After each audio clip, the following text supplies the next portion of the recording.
मैथिली समस्त सिनेही अनुरागी श्रोता का राजीवक नमस्कार। श्रोतागण साहित्यिक यात्रा का नव करी लगा आई पुनः हम अपना यूट्यूब चैनल मैथिली सिनेही के माध्यम से अहाँ सबके समक्ष उपस्थित भेलहुँ हँ। आजुक जे कथा यात्रा है, कथा यात्रा के सूत्रधार छथि डॉक्टर शेफालिका वर्मा। डॉक्टर शेफालिका वर्मा मैथिली साहित्य में बहुत किछु लिखलखिन।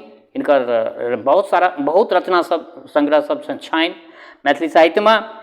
संजोग आइ हिनकर जन्मदिन छियनि, तो जन्मदिन पर में आई हिनका मंगल शुभकामना दऽ रहल छियनि। अहिना अनवरत लिखैत रहथि। हालांकि अवस्था तो आब हिनकर बहुत बेसी भऽ गेल छनि, लेकिन तथापि स्वस्थ छथिन आ अनवरत लिख रहल छथिन। तो हम अपना तरफ से शुभकामना दऽ रहल छियनि, अपना संपूर्ण सब्सक्राइबर के तरफ से शुभकामना, संपूर्ण लिसनर के तरफ से शुभकामना। हिनका एहिना ई जन्मदिवस जे छै से बारम्बार हिनकर आवे आ हम सब सेलिब्रेट करी हिनका जन्मदिवस के। तो आई हिनकर एक रचना राखि रहल छी। रचना के शीर्षक छै संस्कृति। संस्कृति एहि दुआरे शीर्षक छै जे एहिठाम कंपेरिजन कयल गेलै हँ भारत के संस्कृति के वेस्टर्न संस्कृति के संगे, तो तैं एकर शीर्षक छै संस्कृति। तो बेस लेल जाओ आजुक ई रचना संस्कृति। आश्चर्य लागल छल शीला के जखन ओ भूमिका के एतेक काज करैत देखैत छली। भूमिका नाम छियै कोनो बच्चा के। आश्चर्य लागल छल शीला के जखन ओ भूमिका के एतेक काज करैत देखैत छली। 14-15 बरिसक भूमि 10म वर्गक छात्रा, किंतु घरक काज में बड़का बड़का गिरहतनी के परास्त करैत छली। शीला अपन हॉस्टलक रूममेट नवीना ओतऽ इंग्लैंड आयल छली। नवीना दुनू व्यक्ति डॉक्टर छल आ मैनचेस्टर में रहैत छली। शीला एकटा विख्यात पत्रकार छली, संगे नवीना के अभिन्न संगिनी सेहो। भारत सरकार दिस से ओ कोनो कार्यक्रम में भाग लेबाक लेल 1 मासक हेतु मैनचेस्टर आयल छली। संजोग छल जे मैनचेस्टर में नवीना के आग्रह पर किछु दिन ओकरे लग ठहरि गेली। मौसी की सोचैत छी, चाह बना दी की? भूमिका के पातर कोमल स्वर शीला के होश में आनि देने छल। नहीं बेटा किछु नहीं चाही, मुदा स्कूल से आबिते अहाँ की सब काज करऽ लगलहुँ? कनी काल चुप रहे भूमि बजली। मम्मी थाकल थे या लेती, तखन ओकरा एते काज करऽ पड़तै, तेँ हम जल्दी जल्दी सब काज कऽ दै छी जे कनिको काल तऽ अहाँ लग चैन से बैसत। अहाँके अपने मोने ई सब काज कोना फुराइत अछि? भारत में तऽ एहन नहि देखै छियै। भूमि शीला के प्रश्न पर बिंसैत चाह बना के लऽ अनली। शीला मुग्ध छली। अहाँ कखन स्कूल से एलहुँ? हम तऽ बुझबे नहि केलिए। मौसी घरक एकटा कुंजी हमरो लग रहै छै, एकटा कुंजी पापाक संग, एकटा मम्मीक संग आ एकटा घर में 4टा कुंजी। हँसि देली शीला। 4म कुंजी ककरा लेल छै? घर में कियाक रहै छै 4म कुंजी? मौसी मानि लिअ अहाँके कतहु जयबाक भऽ गेल तऽ अहाँ की करबै? कुंजी घर में छै, अहाँ लऽ कऽ चलि जायब, जे आयत सभक संग कुंजी छै। शीला चकित भऽ गेली ई व्यवस्था देख कऽ। ओना ओकरा नवीना बुझा देने छल जे कुंजी दराज में राखल छै। अहाँ बिना कुंजी के दरवाजा से बाहर पैरो नहीं राखब, दरवाजा अपने बंद भऽ जाइ छै, फेर अहाँ खोलि नहीं सकब। जा हमसब नहीं आयब। इंग्लैंड में प्रायः सभक घरक खिस्सा इएह छै, अहिना हाल छै। भूमिका आ भविष्य 2टा बच्चा छल नवीना के। आरंभ सन माने वाला डॉक्टर पति, आरंभ पति के नाम, आ भूमिका आ भविष्य ई 2टा बच्चा के नाम। आरंभ सन माने वाला डॉक्टर पति संस्कार देने छल माता पिता अपन दुनू नैना के। भविष्य 3 वर्ग में पढ़ै छल आ नवीना के संग अबैत छल। भूमि अपन काज करऽ लगली आ शीला के ध्यान अपन देश कोश पर चलि गेल। नौकर चाकर दाइ काम बाली पर परिवार चलै छै। बाल बच्चा काम काज में से देह छिपबैत रहै छै। ताहि पर से बेकल माय के चिकरब, हे गे सबटा कपड़ा लत्ता छिड़िया देलैं, घर दुआरि ठीक कऽ लेमे से नहीं होइ छौ? एक कप चाहोक शौक नहीं पुरल तोरा सबके हाथे? बेटी सब ठिठियाइत रहैत छली, माय खौंजाइत रहैत छली। ई भारतक बारे में कहलखिन हँ। तावत बड़जोर से कोनो मशीनक स्वर सुना पड़लै शीला के। ओ घबरा गेली। सीढ़ी से ऊपर गेली तऽ भूमि बड़का हुमर लऽ कऽ घर साफ करैत छली। जतेकटा अपने नहीं ओहिसँ पैघ भारी भरकम हुमर। ई की करैत छी भूमि? मौसी कारपेट गंदा भऽ गेल छै, आइ शुक्र अछि, साफ कऽ दै छियै। रवि के वीकेंड रहै छै, तेँ सब घरे में रहै छथि। एहिठाम बाढ़नि नहि भेटै छै। हँसऽ लगली भूमि। बाढ़नि तऽ नहि भेटै छै मौसी, ओना कारपेट बाढ़नि से साफो नहीं हैत, ओकरा भीतर बालू धूरा घुसि जाइ छै। कतेक पैघ घर छल नवीना के? कतेक पैघ घर छल नवीना के? 3टा बेडरूम, ऊपर में नीचा में ड्राइंग रूम, डाइनिंग रूम, भनसाघर, छोट सन पावा बेसिन, वॉशिंग मशीन आदि राखऽ वाला स्थान, एकटा यूटिलिटी रूम जाहिमे सोफा अपन परिवार लेल डाइनिंग टेबल, टीवी, फ्रिज सबटा राखल छल। एकटा शीशाके बड़का कंजरमेटरी रूम, गुलाब फूलसँ भरल आंगनक बाड़ी, आगूमे बड़का लॉन, पर्दा सबसँ एहन सजल लगैत छल जेना कोनो परी देशमे आबि गेल होय।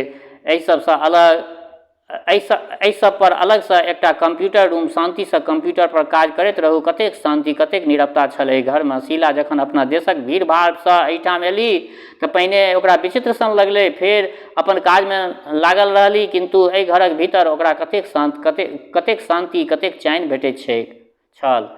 खास कऽ आरंभक अपनापन, ओकर स्वागत, ई ओकर पहिल विदेश यात्रा छल। मोनसँ कपैत छली, किन्तु नवीनाके ध्यान कऽ चैन भेट जाइत छलनि। दिल्ली एयरपोर्ट पर जखन ओ सामान चेक-इन में दऽ रहल छली तऽ वजन कम छल। टिकट वाली लेडी बड़ मधुर स्वरमे बजली, हाथमे जे बैग अछि ओ दऽ दियौ सामानमे, पर्सटा राखू अपने संगे, हल्लुक रहब। शीला मुस्का हैंडबैग लगेजमे दऽ देली। सरिपो हल्लुक भऽ गेल छली।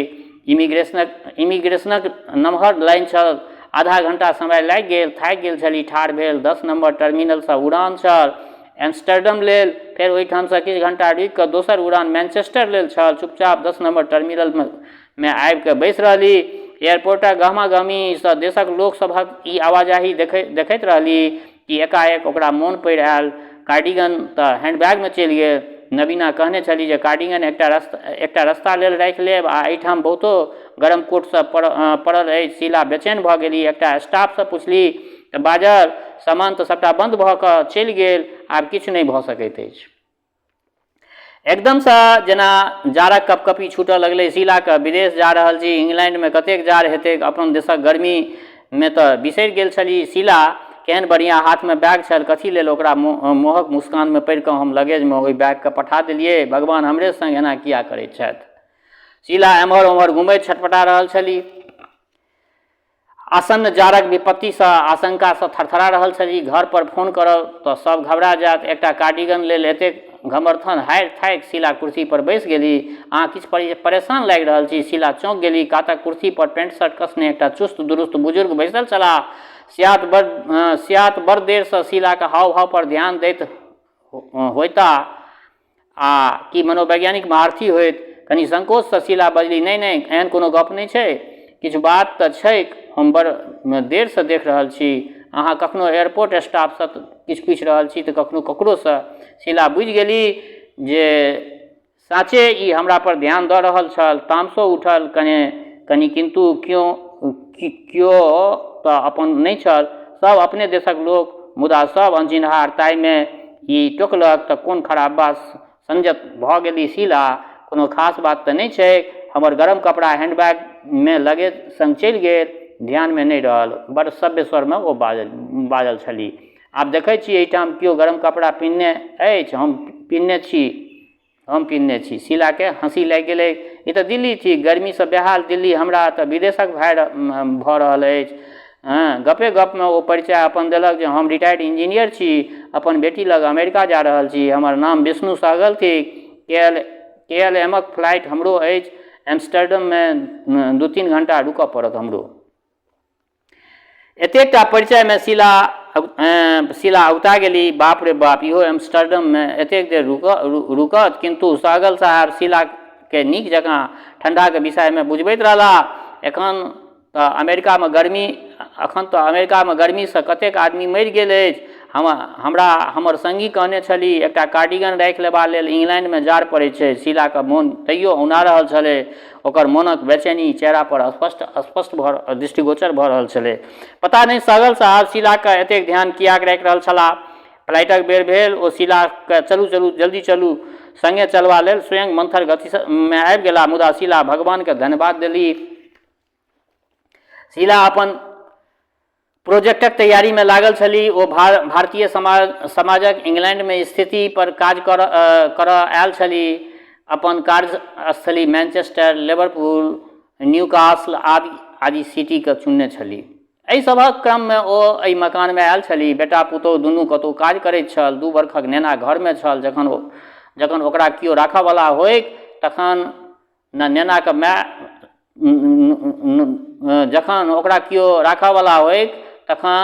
नेनाके माय नौकरी करत आ नहीं तो चाइल्ड फाइंडर जँ नैनीके राखत तऽ प्रति घंटा 20-25 पाउंडक हिसाबसँ लऽ लैत छै। पत्नी बड़ परेशान केने छली, सप्तकके अहाँ गाम जाके मायके किएक नहीं लऽ आनै छी एहिठाम। रैना हरदम पतिके खोचारैत रहैत छली, आइ हमर माय बापक कारणे अहाँ विदेशमे छी। सप्तक चुप भऽ जाइत छल, एकटा गलती जिंदगीमे केने छल, दहेज लऽ कऽ विदेश आयल छल। माछ लिबौने सुनैत छल, किंतु मायके अनबा पर बाजल छल। धबलेश्वरमे मायके एहिठाम कोना मोन लगतै? ओहिठामक अपन जगह जमीन, अपन मिल्कियत छैक। बीचेमे बात कटैत रैना बजली, कथीके जगह जमीन, आर के छैक हुनकर ओहिठाम? एकेटा तऽ अहाँ संतान छियै। अपन मायके बेर आयल तऽ कोना कुकुर जकाँ झौँ झौँ करऽ लगलहुँ? एकटा आज्ञाकारी पति जकाँ बेचारा सप्तक गाय भेल छल। माय तोहर पुतोहु तोरा अनबाक जिद्द कऽ देलकौ, कहऽ लागल जे आब मायके आराम करबाक दिन छनि, एहिठाम एथिन, एतेक सुख भोगथिन। पोताके देख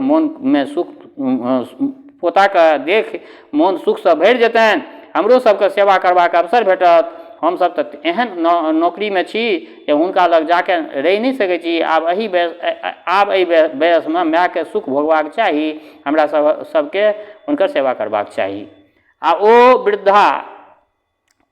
ओहि वृद्धाके आँखि छलछला गेलै, आँचरक फूटसँ आँखि पोछैत बजली, पता नहि शीला, कतेक दिन पर आँखि छलछला गेल अछि, हमर तऽ हृदयसँ आँखि धरि सुखार भऽ गेल अछि।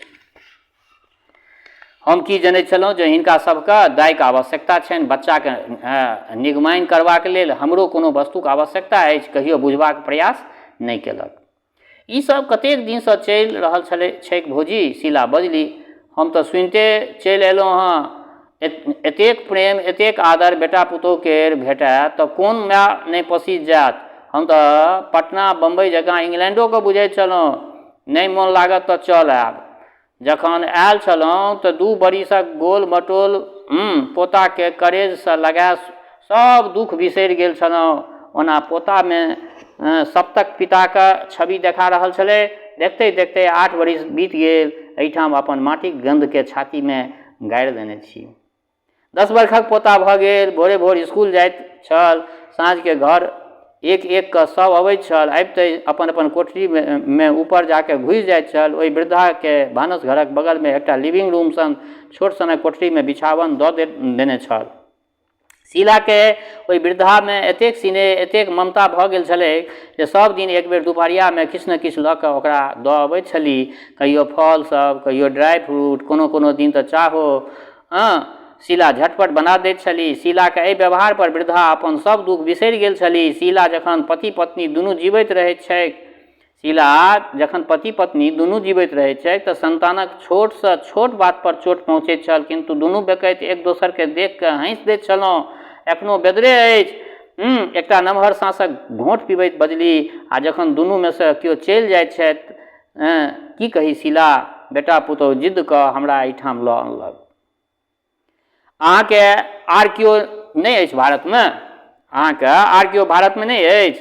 ओहि प्रौढ़ाके आँखिमे मोती जगमगा गेल। अछि किएक नहि, किंतु बेटाके जिद्द जे अछि। जखन आयल छलहुँ तऽ विचित्र लगैत छल। पैर तर तुरक फाहा सन कालीन, बुझिते नहि छलहुँ जे धरती पर चलि रहल छी कि स्वप्न लोकमे। चाहो बनबऽ जाइत छलहुँ तऽ पैर पर कोमल गुदगुदी लगैत छल।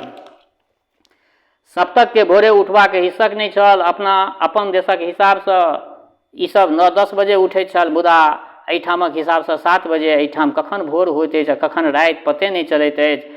बात तऽ ठीके छल, शीलाके नहि बुझना जाइत छलै जे सूर्यास्त आ सूर्योदय कखन होइत छैक। बेटा तऽ हमर अंग्रेज भऽ गेल। कोनो एकटा हिन्दुस्तानी विदेश आबि कऽ देखैत देखैत अंग्रेज बनि जाइत अछि आ अंग्रेजोके परास्त कऽ दैत अछि। अपन देश कोश, माता पिता, सर सम्बन्धी एतेक धरि जे अपन संस्कारो बिसरि जाइत अछि। हमरा शीला भोरे भोर चाह पीबाक हिस्सक छल। एहिठाम अयलहुँ तऽ चाह बनबऽ गेलहुँ चुपचाप, जे बेटा पुतोहु उठि नहि जाय। घर तऽ ओहिना चरचर करैत रहैत अछि। पानि चढ़ा देलहुँ आ ध्यान चलि गेल अपन देश पर। एखन अपना देशमे रहितहुँ तऽ पुतोहु चाह बनाके दैता। आब एहि वयसमे थोड़बे काज कयल जाइत छैक। अम्मा जी, आब अपनो देश में पुतौह भोरे भोरे चाह बना के नहीं दै छै। जकर बाल बच्चा स्कूल में पढ़ै छै ओ भोरे भोरे उठि कऽ पहिने ओकरा तैयार करै छै, ओकर लंच बनबैत अछि, ओकरा टाटा बाय बाय कहि कऽ बस पर चढ़बैत अछि, तखन चाह केटली खनखनाइत अछि। शीला हंसैत बजली। अम्मा जी तुरंते अपन प्रश्न ठोकि देली, अहूँके पुतौह चाह बना के नहीं दैत अछि? शीला आर खिलखिला के हंसि पड़ली। ओ अपन परिवार जीवन सबटा परिचय दऽ चुकल छली अम्मा जी के। अम्मा, हमरो भोरे उठबाक हिस्सक अछि, चाहो पीबाक हिस्सक अछि। हम भिनसरे चाह बना अपने सब पीब लै छी आ बेटा पुतौह के लेल झाँपि कऽ राखि दै छी। दुनू गोटे उठैत अछि, चाह देख कऽ हुनकर मोन प्रसन्न भऽ जाइत छनि आ फेर बाल बच्चा के स्कूल विदा कऽ पुतौह दोसर कप चाह बनबैत अछि। हमसभ संगे बैस कऽ पीबै छी, हंसैत बजैत छी आ चाह पीब कऽ अपन काज पर चल जाइत छथि। ओहि वृद्धा के शीला के बात सुनि आँखि फाटि रहल छलै। साउस देते पुतौह के चाह बना कऽ, एहिमे की खराबी छै अम्मा? 10 बरस से पुतौहू के हाथक चाह पीबाक आकांक्षा रखऽ वाली ओहि साउस के विस्मय भेनाइ स्वाभाविक छल। बच्चा बुच्ची लऽ के ओ स्वयं तंग रहैत अछि। अहाँके सामर्थ्य अछि तऽ एक कप बना लेबासँ छोट थोड़े भऽ जाइ छै लोक। नहीं, से बात नहीं छै शीला। हम सब जखन युवती छलहुँ अपन सासुरमे कोयला कुन्नी में आँखि फोड़ै छलहुँ, कोयलाक ताव नहीं अबै छलै तऽ सोचै छलहुँ जे कहीं गोइठा तऽ नहीं काँच अछि, कहीं पत्थर कोयला तऽ नहीं दऽ देलक। तेँ जारनि पर भानस करै छलहुँ, चाह बनबै छलहुँ। शीला, हमरा सभक जमानामे कुकर नहीं छल, नॉनस्टिक नहीं छल, एल्युमिनियम के डेकची लोहिया, ओकर कारिख के छोड़बैत रहू सुखायल झींगा के झम्मासँ तऽ नारियलक खोइँचासँ कतेक गंजन होइत छलए, धुआँसँ आँखि लाल भऽ जाइत छल। अम्मा जी, आब जमाना बड़ आगू बढ़ि गेल अछि। अहाँ ओतेक पाछू किया जाइत छी? पछिलका पन्ना नहीं उनटाब। नहीं उनटायब। शीला तऽ आजुक लोक कोना बुझत जे हमसभ कतेक संघर्ष केने छी, कोना कोना बाल बच्चाके पोसने छी। वृद्धाके आँखिमे भगजोगनी भुक भुक कऽ रहल छल। आजुक पीढ़ीके समय नहीं छै। के समय अहाँके गाथा सुनत? ओ अतीतके बुझऽ नहीं चाहैत अछि। ओकरा आगू खाली वर्तमान छैक आ अपन भविष्य। फुर्सत कहाँ छै जे अहाँके गप सुनत? फुर्सत कहाँ छै जे अहाँके गप सुनत? शीलाके भीतर उसासक दर्द उठि गेल। ओ स्वयं उठि केतलीमे गरम गरम 2 कप चाह बनबऽ लगली। फुर्सत कियाक नहीं छै? वृद्धाके मोनमे फेर हिलकोर उठल। गैस चूल्हा जराउ, कुकरमे भात राखि दियौ, माइक्रोमे फ्रीजमे खाना गरम कऽ लिअ, डिशवाशरमे बर्तन साफ कऽ लिअ। हमरा सबके कपड़ा खींचैत हाथ फाटि जाइत छल। आब वॉशिंग मशीनमे फटाफट एतेक सुविधा रहितो 2 घड़ी गप करबाक फुर्सत नहीं छैक। शीलाके हाथसँ चाहक कप लऽ कऽ ओ हृदयसँ आशीर्वाद देलखिन। शीला गपके दोसर दिस मोड़ैत बजली, हाँ अम्मा जी, अहाँ की बजैत छलियै? पहिल बेर जे अहाँ इंग्लैंडमे चाह बनबऽ गेल छलियै तऽ की भेलै? बुढ़ियाके चेहरा पर कनि हंसी आयल, फेर मेघक किछु खंड आबि झाँपि देलकै। चाह बनबऽ गेलहुँ, बेटा पुतौह कखन उठतैक, पानि चढ़ा बिसरि गेलहुँ। जखन दूध पानि उधिया कऽ खसऽ लागल तऽ धुआँसँ स्मोक अलार्म बाजऽ लगलै। धरफड़ा के बेटा नीचाँ उतरि गेल। की भेलै? कियाक बाजल ई अलार्म? हम तऽ स्वयं हड़बड़ा गेल रही। पाछा पुतौह नाइटीमे अर्धनग्न दौड़ल एली। अलार्म बंद कऽ के बेटा बाजऽ लागल, माय तोरा की होइ छौ जे एना किया करै छँ तू?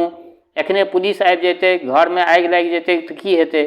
हम अपराधी जकाँ मुड़ी निहुरने बजलहुँ, चाह बनेबा लेल आयल छलौ रे बौआ, हमरा की पता जे एतऽ ई की सब होइ छै, कोन भैरवी चक्र सब चलै छै रौ। हम तऽ भारतके बला बात बुझै छलियै। हमरा सबके एतेक भोरे चाह पीबक हिस्सक नहि अछि। तमसाइत ओ बाजल। देखियौ संस्कृतिके कतेक रास भए जाइ छै बाहर गेलाके बाद। ओ ओकरा तमसा गेलै, बुढ़िया गेलै चाय बनबैके लेल ओकरे सबके लेल, आ ओ तमसा गेलै। हमरा तऽ पीबाक हिस्सक अछि। हम फुसफुसा के बजलहुँ। कनी काल ओ चुप रहल। सियात करेजामे कतहु माँके ममता ओकरामे छलै। ओ फेर बाजल, आब हिस्सक बदलि ले, हमसब नीचाँ आयब तखन चाह बनायब। शीला, अहीँ बुझू, एहि उमिरमे हम अपन हिस्सक बदलि लेब? जवान भऽ कऽ ओ सब नहि बदलत। पुतौह किछु नहि बजली। ओ की बजती? बेटाके कान पर बंदूक राखि कऽ चलबैत छथि। हंसी लागि गेल शीलाके। इंग्लैंड, अमेरिका, भारत कतहु रहौथ, विचार जड़ संस्कार नहि रहैत अछि। मुदा हमरा नहि रहल गेल, हम कहि देलहुँ जे हम भोरका चाह जावत नहि पीबै छी शौचो नहि जाइ छी। एक क्षण बेटा हमर सकपका आयल, फेर सकपका गेल, फेर बाजल जे आब आदत तऽ बदलऽ पड़तौ माँ, हमसब राति दिन खटै छी, तखन चैनसँ सुतबो नहि करब, अहीँ सोचू। आ हम सोचैत रहि गेलहुँ, चाह केतलीके सुखायल पानि सुखायले रहि गेल, साहस नहि भेल ओकरा छुआ कऽ। फेर सोचऽ लागी जे कहीं अलार्म नहि बाजि जा, बेटा पुतहुके नींद नहि टूटि जाय, पुलिस नहि आबि जा, घरमे आगि नहि लागि जा। आ देह सिरऽ लगैत छल हमर कि कोन देश कोषमे आबि गेल छी, पिपनी पर नोर छिड़िया गेल छल ओहि बुढ़ियाके। फेर चाह पीनाइ छोड़ि देलहुँ कि शीलाके मोन उत्सुक छल सबटा जानि लेबा लेल, खोदि खोदिके पूछि लेबाक लेल। अपना देशमे लोक बजैत अछि फल्लाँके माय कतेक भागवन्त अछि, आइ लायक बेटा भेल, तखन तऽ अपन मायके विदेश लऽ कऽ गेलै हँ। ई बुढ़िया राज करैत अछि। लोकक चेहरा पर ईर्ष्याके डरीर खिंचा जाइ छलै। चाह पीबैत छलहुँ, एहन करमजला हिस्सक अछि जे एहि उमरमे छूटत कोना। बेटा पुतहु तैयार भऽ निकलैत छल तऽ बिजलीवला केतलीमे पानि गरम कऽ टी बैग कपमे दऽ बिना चीनी बिना दूध कारी चाह पीब चलि जाइत छल। हमरा लेल ककरो फुर्सत नहि, हम टुकुर टुकुर तकिते रहि जाइत छलहुँ। बेटा साँचे अंग्रेज भऽ गेल, सस्पेन महक पानि जकाँ ओकरो हृदयके पानि सुखा गेल छलै। दोसर पानि ढारैयोवला केओ नहि, दोसर पानि पतिके हृदयमे आँखिमे पत्नीमे अनैत अछि, किन्तु ओहि लेल लायक पत्नी चाही। पत्नी बेसी इंग्लिस्तानी भऽ गेल छल। भोरे भोर ठेहुना धरि स्कर्ट पहिर, पेंसिल हील जूता पहिर खटर खटर करैत निकलि जाइत छलीह। बेटासँ तऽ एकटा दूटा पंक्ति गप्पो होइत छल, पुतहु लेल तरसि गेल छलहुँ। फेर एकटा नमहर साँस लैत बजलीह, बुढ़िया हम आस्ते आस्ते सब सीख गेलहुँ। ओकरा सभक जयबाक बाद अपना लेल ओहि टी बैगमे सँ चाह बनबैत छलहुँ, दूध चीनीके संग पीबैत रहैत छलहुँ। खाली गैस नहि छुबैत छलहुँ। कड़ा चेतौनी बेटा दऽ गेल छल जे गैस नहि जरायब, जँ घरमे आगि लागि जायत तऽ सौंसे स्वाहा भऽ जेतै। कतहुके हम नहि रहब, जी जरि जाइत छल ओहि घरमे हम मरि जायब से नहि। तोरा मरबाक तऽ कोनो बाते नहि छै, हम बड़ जिंदगी बड़ जिंदगी जीव लेलैं, मुदा ई सब तऽ हम फेर नहि आनि सकब। आ शीलाके मोन विषन्न सन भऽ गेल छल। विचित्र देश इहो अछि, शीला असगरमे सोचैत रहैत छली। विचित्र देश अछि, शीला असगरमे सोचैत रहैत छली। सौंसे घर लकड़ीके बनल अछि, ताहि पर सँ मोटका कालीन दोग दोग धरि झपने, पत्ते नहि चलैत अछि जे एकर नीचाँमे केहन फर्श होयत। ऊपरमे 4टा बेडरूम आ नीचाँमे dining room, kitchen, utility room, dining room, ओहि पर सँ कंजरवेटरी रूम, चारू दिस पारदर्शी शीशाके देवालसँ घेरल, बड़ कलात्मक ढङ्गसँ सजायल सोफा सेट सब सजल। नवीनाके हाथमे बड़ कौशल छल। शीला जनैत छली हॉस्टलमे एके रूममे तऽ रहैत छली, शीला MA आ नवीना इंटरमे। तखनो ओ अपन बेडके खूब नीकसँ रखैत छली। सिरहानामे फूलक गुच्छा सजाके अपन किताब सब रखैत छली। छोट सन सरस्वती माताके प्रतिमाक संगे अपना माता पिताके ब्लैक एंड व्हाइट फोटो देवाल पर टंगने रहैत छली। शीला देखैत छली कॉलेज जाइत काल ओ अपन माता पिताके फोटोके प्रणाम करैत छली आ माथ झुकबैत छली। शीलाके हँसी आबि जाइत छल, किन्तु ओ खूब खुश होइत छल जखन नवीना ओकरा बिछावन, ओकर लत्ता कपड़ा सहियारिके राखि दैत छली। अपन क्लाससँ घुरैत छली तऽ सबटा व्यवस्थित देखि कऽ ओ लजा जाइत छली। जेकि नवीना साइंसक छात्रा छली आ शीला कलाके, तेँ अलग अलग क्लास हेबाक कारण दिनमे तऽ साइते भेँट होइत छलै सबके ककरो। आ आइ शीलाके नवीनाके सुरुचि संपन्न कलात्मक ढङ्गसँ सजल घर, दूटा बच्चा, कतेक अनुशासित। ठीक नवीना अपने जकाँ अपने बच्चा सबको संस्कार देने छल। एहिमे असगर नवीना नहि, ओकर पति आरंभ सेहो काजक बाद अपन पत्नी अपन बाल बच्चाके लेल समर्पित रहैत छल।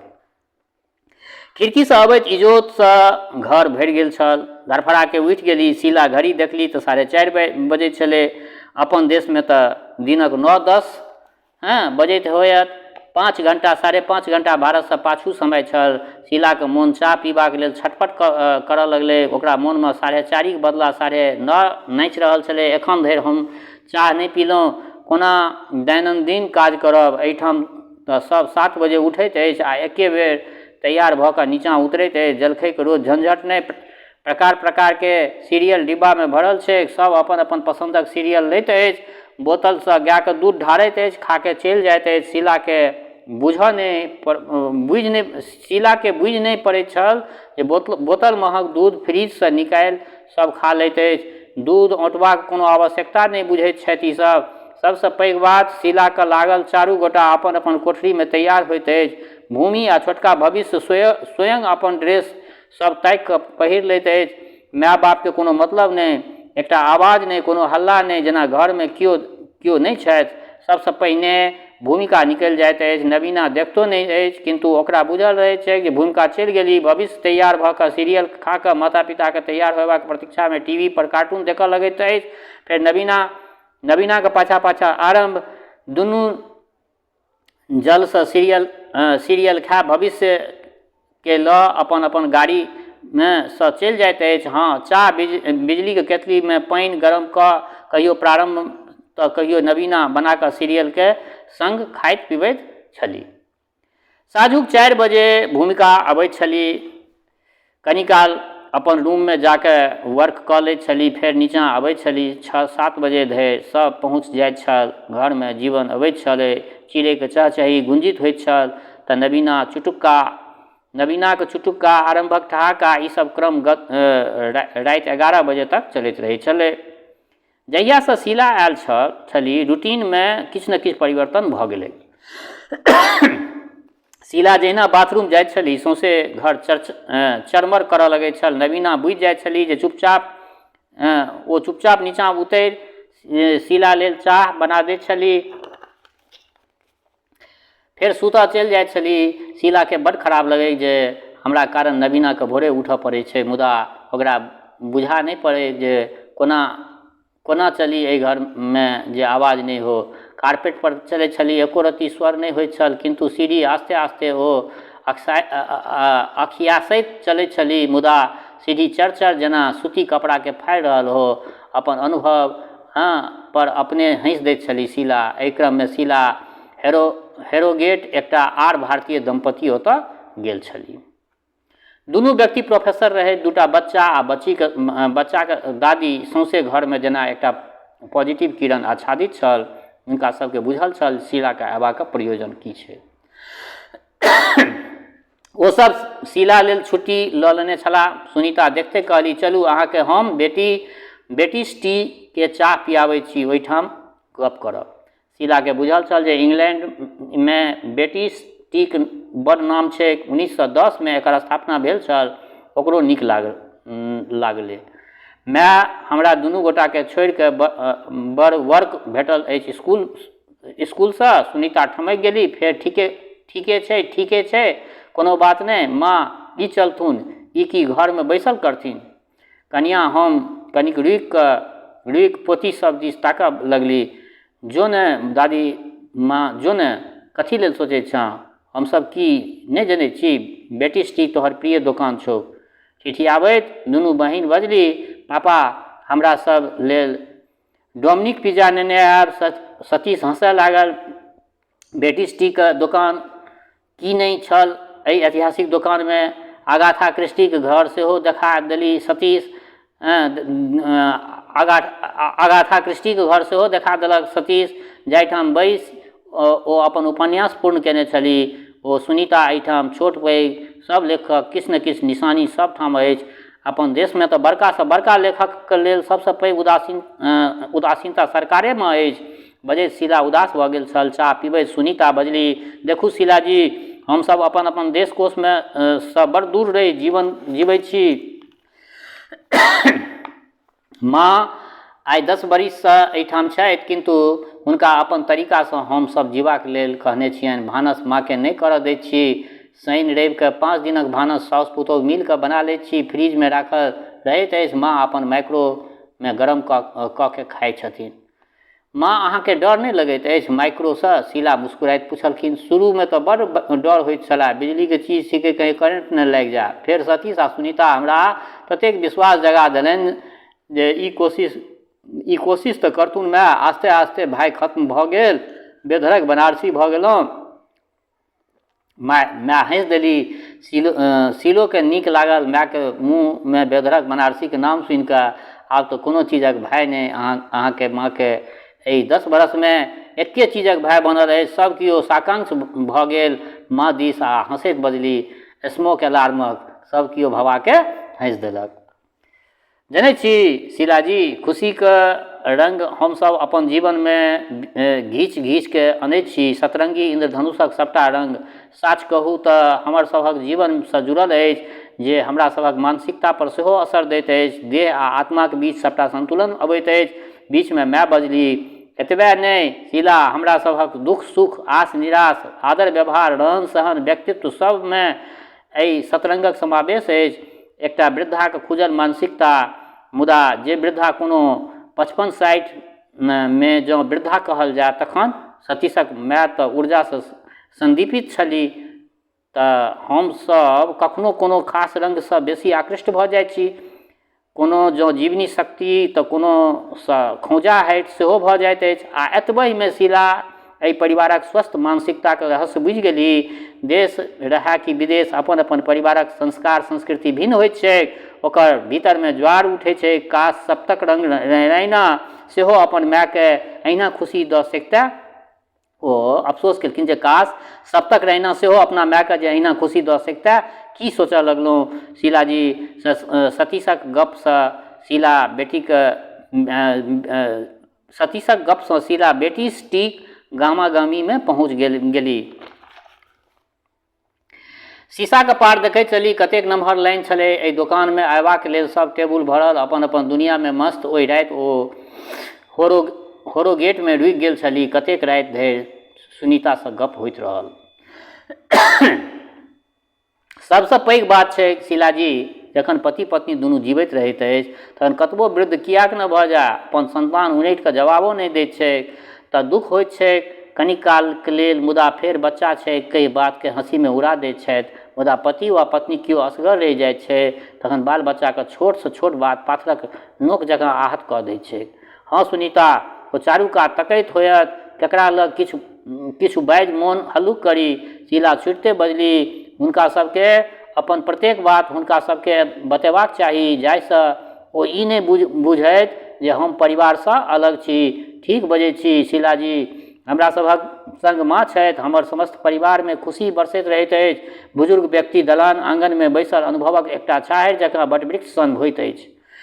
शीला एकटा हुलसित प्रमुदित मोनसँ घुमैत फिरैत नवीना लग आयल छली। सबटा अनुभवक पोटली नवीना आ आरम्भ लग खोलने छली। सप्तक माताक विषयमे हिनका सबके बुझल छलनि। नवीना आ आरम्भ बेर कुबेर किछु किछु लऽ के हुनका ओतऽ पैर छुअ अवश्य जाइत छली।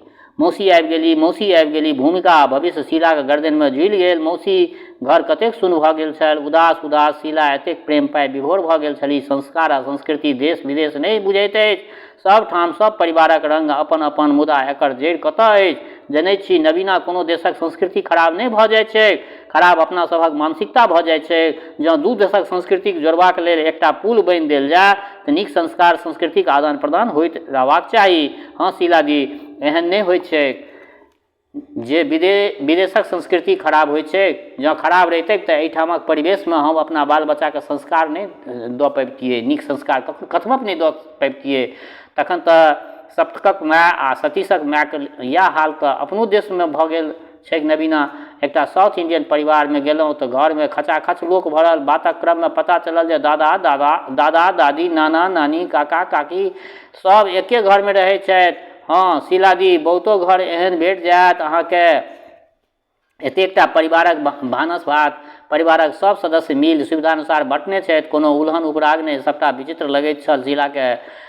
जाहिठाम अपन देशके लोकसब आब बोझ लागऽ लागल अछि। अतिथि देवो भव, भूतो भव लागल अछि। गोबर छत्ता जकाँ ओल्ड एज होम बनऽ लगलै। तखन हम विदेशक अपसंस्कृतिक चर्च कोन मुँहसँ करी।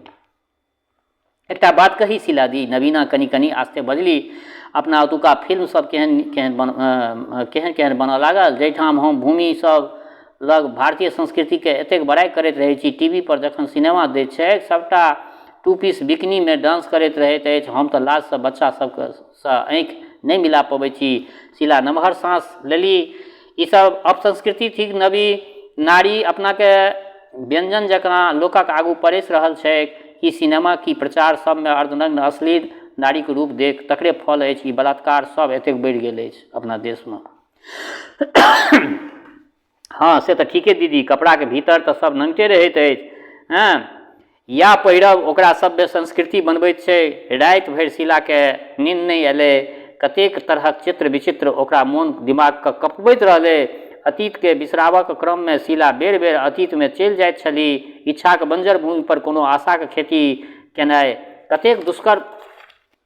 एहि सभक आँखिमे नोर पोछबाक लेल चाहैत छली। विदेशोमे सप्तक माताके नोर पोछऽ चाहलनि, मुदा ओकर नोर सुखायल कि नहि से शीला नहीं जनैत छली, मुदा अपन आँखिमे ओकर नोर भरि भरि कऽ लऽ अनने छली। शीला अहाँ कोन दुनियामे रहै छी, की सब सोचैत रहै छी? पतिके स्वर सुनिते शीला विदेशसँ देशमे घुरि एली। अपना ऑफिस जयबा हमरा ऑफिस जयबामे देर भऽ रहल अछि। शीलाके आँखिमे विदेशक नोर छल। धरफड़ा उठल श्याम गमछा लपेटने ठाढ़ छल। हमरा ऑफिसक बेर भऽ रहल अछि शीला, कपड़ा सब कतऽ अछि हमर? शीला बिसैत उठली। इहो पति नामधारी जीव विचित्र होइत छै। बाहर चलि जाउ, सब काज कऽ लेता, मुदा घरमे पत्नी अछि तऽ सदैव प्रस्तुत रहू। मूल मंत्र पत्नीके जपऽ पड़ैत छै।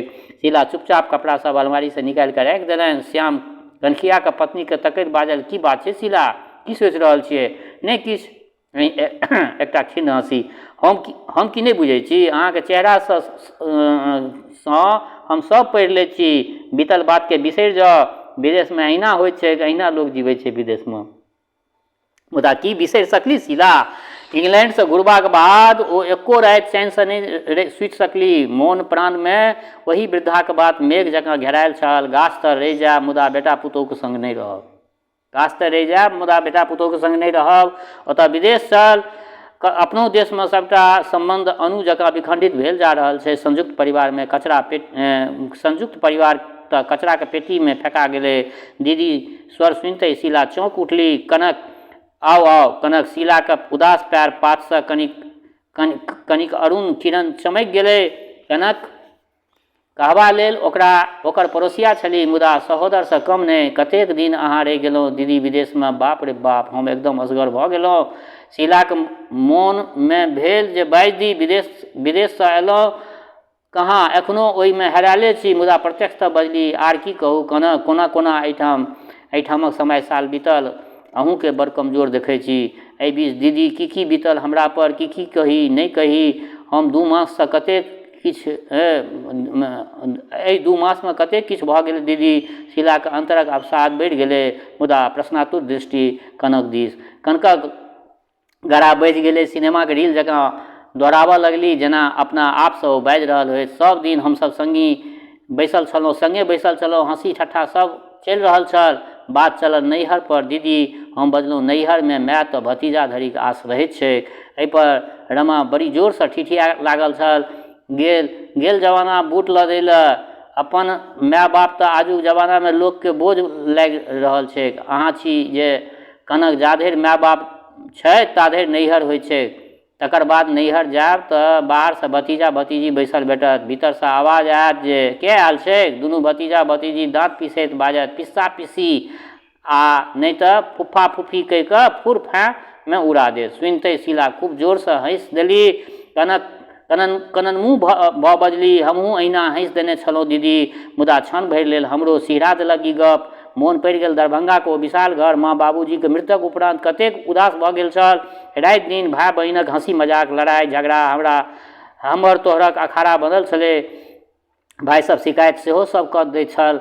आ कनकके स्मृति दरभंगाके आंगनमे चलि गेल। दरभंगाके ओ विशाल घर, माँ बाबूजीके मृत्यक उपरान्त कतेक उदास भऽ गेल छलै। 5 भाइ बहिनक लड़ाइ झगड़ा, हँसी ठट्ठा, हमर तोहर अखाड़ा छल। सब एक दोसरक खिलाफ अपन अपन उल्हन उपराग माँ बाबूजीके सुनबैत छल। माँ बाबूजी बेटी सभक पक्ष लऽ बजैत रहथिन, हे रे आन घर चलि जेतौ बहिन सब, ओ पाहुन थिकी पाहुन। बीच बीचमे दादाजी सेहो गामसँ अबैत छलखिन आ हमसभ बच्चासभ हुनका घेर लैत छलहुँ, दादाजी खिस्सा कहियो ने, दादाजी खिस्सा कहियो ने। दादाजी अपन विशाल देहक चौकड़ी मारि बैसैत छलाह। बेस तऽ सुन हमर खिस्सा। एकटा रहली अटुआ, एकटा रहली बटुआ, आ एकटा रहली दादाजी। अटुआ कहलिस चलू माछे मारे, बटुआ कहलिस चलू माछे मारे, दादाजी कहलिस चलू माछे मारे। अटुआ मारलक रोहु, बटुआ मारलक बुना, दादाजी मारलक पोठी। अटुआ रान्हलक, बटुआ रान्हलक, दादाजी माछ गेल जैर। एक टाँग अटुआ देलक, दोसर टाँग बटुआ देलक, दादाजीके पेट गेल भरि। कहैत कहैत दादाजी बैलून सनक फूलल पेट पर हाथ राखि लैत छलाह। हमसभ भाय बहिन खूब थपड़ी बजबैत छलहुँ, कतेक हँसैत छलहुँ। दादाजी सिकंदर जकाँ विजेताक हंसी हंसैत छलाह। ओ ग्रामोफोन पर गीत, भारत की एक सन्नारी की कथा हम सुनाते हैं, मिथिला की राजदुलारी की हम व्यथा सुनाते हैं। जखन दादाजी रामायणक खिस्सा लवकुशक गायल एहि गीतके कारण बतबैत छलाह तऽ हमसभ नोरायल आँखिसँ हुनका दिस ताकऽ लगैत छलहुँ। आ माय बापक दुलारू बेटी सब अहिना हंसैत ठिठियाबैत नेनाके युवती धरि ओहि आंगनमे गाछ वृक्ष जकाँ बढ़ैत रहली। सरिपो माता पिता एकटा लटाइ जकाँ होइत अछि, बाल बच्चा गुड्डी जकाँ एके लटाइमे लटपटायल रहैत अछि। जखन ओ लटाइ कसैत अछि, धियापुताके जतऽ उड़ैत रहैत छथि, सवेरे पहुँच जाइत छै। माता पिताके मृत्यक उपरान्त सब भाय बहिन कटल गुड्डी जकाँ अपन अपन आकाशमे अपन अपन जिंदगी जीबऽ लगैत अछि, उन्मुक्त निर्बंध परम स्वतंत्र, माथ पर केओ नहि। सबसँ छोट बेटी कनक सब दिन स्वामिनी जकाँ अपनाके बुझैत छली, मुदा कतेक दिन आइ रमाक गपसँ आहत भऽ गेल छली, जेना अन्तरमे कोनो नोछार लागि गेल हो। कि एहनो होइत छै? भाय भौजाइ सब अपन अहंकारमे बिसरि जाइत छथि जे बहिन सब एहि घरमे साँस नेने अछि। विचित्र परम्परा छै, भाय भतीजा धरि बेटी सबके नैहरमे मान भेटलै, नहि तऽ सासुरोमे सम्मान नहि। की जीवन छै बेटीके? नैहर मान दै छै तऽ सासुरमे मान, सासुर मान दै छै तऽ नैहरमे मान। की ओकर अपन कोनो अस्तित्व नहि? कनक सोचैत रहली। कोनो कानून बनाए पुतहु लेल किछु नहि। माय बापक सम्पत्तिमे हिस्सा छै जे बेटी नहिएके बराबर मांगैत अछि, मुदा सासुरमे बेटीके कोनो हिस्सा नहि। पतिके मृत्यक बाद पैतृक सम्पत्ति पर बेटाके अधिकार अछि, पुतहुके नहि। उटपटांग गपसप सोचैत अपन काजमे लागि गेली। अभय ओकर दशा देख पुछलक, की भेल कनक, नीके छी ने? हरदम गपक फुलझड़ी छोड़ै वाली कनकक अनमन चेहरा देख अभय चकित भऽ गेल छल। देह पर हाथ रखलक, बोखारसँ तपि रहल छली कनक। कतेक दिन धरि कनक बिछावन पर रहली। जाँचक बाद ज्ञात भेल जे ओकरा पेप्टिक अल्सर अछि, तुरंत ऑपरेशन जरूरी छै। आ फेर एक नंबरक प्रक्रिया। अस्पतालसँ घर धरिक ऑपरेशनक उपरान्त बड्ड कमजोर भऽ गेल छली कनक। टोल पड़ोस सब आबिकऽ घेर लेली। केओ सलाह देलकनि जे कनि दिनके लेल नैहर चलि जाउ, आरामो भऽ जायत आ जगहो बदलि जायत। कनकक मोन सेहो उछात, हिलकोर मारा। ठीके तऽ बजैत छथि सब, नैहर होइत छै कथीक लेल? मुदा रामक बात मोन पड़ि ओकर मोन शान्त भऽ जाइत छै। अभायसँ पुछलक तऽ ओ एतबा बाजल जे अहाँ अपने सोचू, अपनाके देखू, जे उचित बुझा पड़य से करू, हम कहियो कोनो बात लए रोकने छी अहाँके? कनक भाय भौजाइके सेहो दुलारू छली, मुदा कनकक मोन आब एकदम चलि गेलै दरभंगाके आंगनके देहरी पर। न छ करैत कनकक दरभंगा फोन केलक। भैया फोन पर छलाह। हम दरभंगा आबऽ चाहै छी भैया। कनकक स्वर मातृ पितृविहीन छल। आबऽ, एहिमे पुछबाक कोन काज छै? ई तऽ तोरे घर छियौ। भैयाके स्वर स्नेह विगलित छलै, मुदा फोन पर आमंत्रण सुनि भौजाइमे खलबली मचि गेलै। हे देखू कोना आबैके लेल कहै छथि, के निमाइन करतनि हुनकर? हे लए भौजीसँ गप करऽ।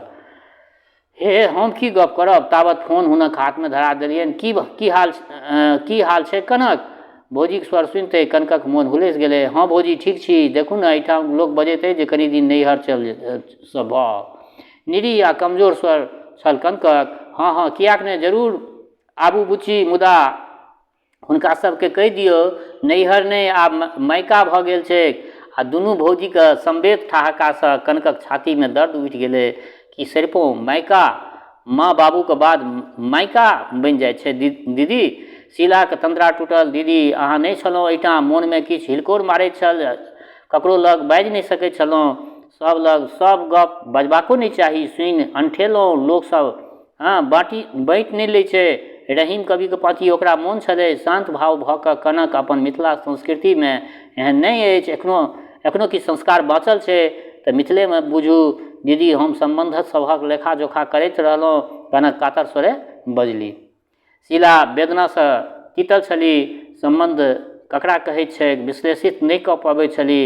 एखन जे हम एकटा मायके देखलहुँ विदेशमे, हमरा क्रिया देलक गाछ तर रहि जा, बेटा पुतहु लग नहि रहब, बेटी जमाय लग रहबाक अपन संस्कृति नहीं छै। दीदी दुख की थी, की आशा अपेक्षा रखने खराब बात थी। तखन दीदी परिवार समाजक परिकल्पना किया कयल गेलै, जबरदस्ती ककरो पर संबंध किया थोपल गेल, कि इएह थिके हमरा सभक संस्कृति, कतेक सहब आब हम, कतेक सहब आब हम।